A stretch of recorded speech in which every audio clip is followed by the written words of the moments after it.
రైతాంగ భూ సమస్యల పరిష్కారానికి రాష్ట్ర ప్రభుత్వం ఏర్పాటు చేసిన సమస్యల పరిష్కార వేదిక గ్రామ సభలో సమస్యలు వెలువెత్తున్నాయి.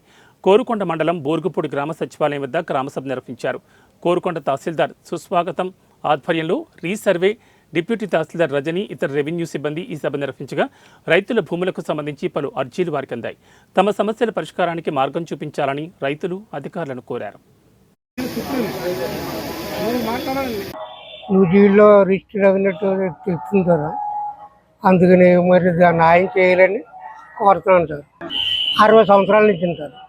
అది మా అమ్మగారు రాసింది సార్. అది మా నాన్నగారు ఉంటుందండి. అది మళ్ళీ మా నాన్నగారు చనిపోయిన తర్వాత 60 సంవత్సరాల నుంచి మా దగ్గరే ఉంటుందండి. ఇలా న్యూజిలో రిజిస్టర్ అవ్వింది సార్ అని కోరుతున్నాను సార్. తెలియకుండా న్యూజిలో రిజిస్టర్ అవ్వింటారు. ఇక్కడ బూరుగుల్లో భూమి ఉంటుంది సార్. నేను సంతకాలు ఏం పెట్టలేదు, నాకు తెలియకుండా అవ్వింది సార్. అది నాకు తెలియకుండా అవుతుంది. కొన్నాళ్ళు కొద్దిగా ఎలా తెలిసింది సార్. అప్పటి నుంచి తిరుగుతూ ఉంటున్నాను సార్. ఏమో అవుతలేదు సార్. ఎక్కడికి వెళ్ళమంటారు, అక్కడికి వెళ్ళమంటారు. నేను కూడా ఎక్కడ పడాలి న్యూజిడి వెళ్ళే ఉంటారు. 12 కూడా పెట్టి ఉంటారు. పోలీస్ స్టేషన్ కూడా పెట్టి ఉంటారు. ఏమి రెస్పాన్స్ అవుతలేదు సార్. చూస్తానని అన్నారు. తీసుకున్న కాజు కూడా మాకేమి ఇవ్వలేదు సార్.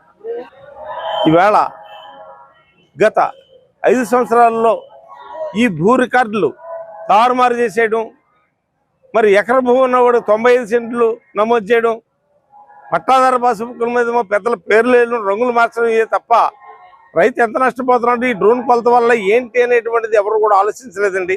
అది సరిచేయడానికి మళ్ళీ రెవెన్యూ సదస్సులు నిర్వహిస్తున్నందుకు ప్రభుత్వం వారికి ప్రత్యేకమైన ధన్యవాదాలు తెలియజేస్తున్నామండి.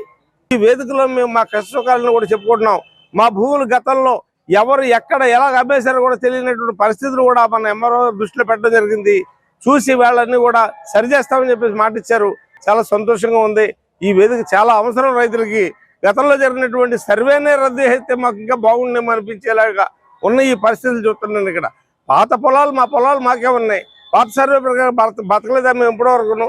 ఇదేమో తోటల వల్ల గొప్ప సర్వే చేసేటువంటి ఈ సర్వే వల్ల సమస్యలు మిగిలిపోయినాయి తప్ప మాకు ఈ ప్రభుత్వం గతంలో చేసినటువంటి